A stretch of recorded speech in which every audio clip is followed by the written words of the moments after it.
Hello, welcome to Work Package 5 of the ToxLearn4U project, Risk Assessment, Policy and Risk Communication. This is Amaya Azqueta and Ariane Vetorazzi, two full professors of Universidad de Navarra in Pamplona, Spain.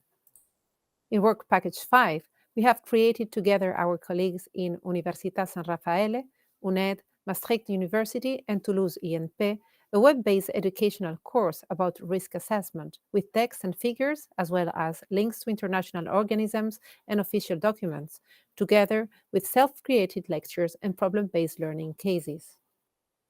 By the end of this course, you will be able to clearly differentiate between the concepts of hazard, risk, toxicology, and exposure, and understand how they interact. You will learn how toxicological preclinical studies are conducted and the parameters obtained, providing a foundation for assessing safety. We will explore the key steps in risk assessment, including hazard identification and characterization, as well as exposure assessment and risk characterization. The course will also cover risk management strategies, allowing you to understand the tools that are used to minimize the risks. You will also have a short introduction to risk communication.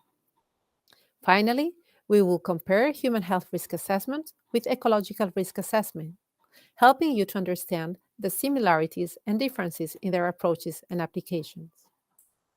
More specifically, the web-based content explains the stages involved in the human health risk assessment process, which includes hazard identification and characterization, exposure assessment, and risk characterization.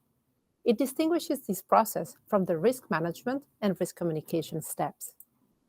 The content clarifies the difference between hazard and risk and explores the key concepts of toxicology and exposure.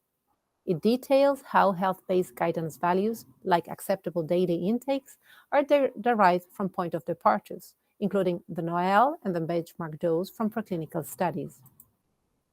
Risk management tools like margin of exposure are also discussed, along with the importance of understanding risk perception for effective risk communication. The web-based content provides practical insights into how risk assessment principles are applied in the pharmaceutical and food industries. It concludes with a comparison between human health risk assessment and ecotoxicological assessment. Here you can see the outline of the web-based content.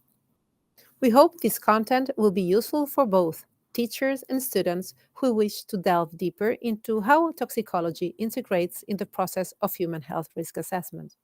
Enjoy!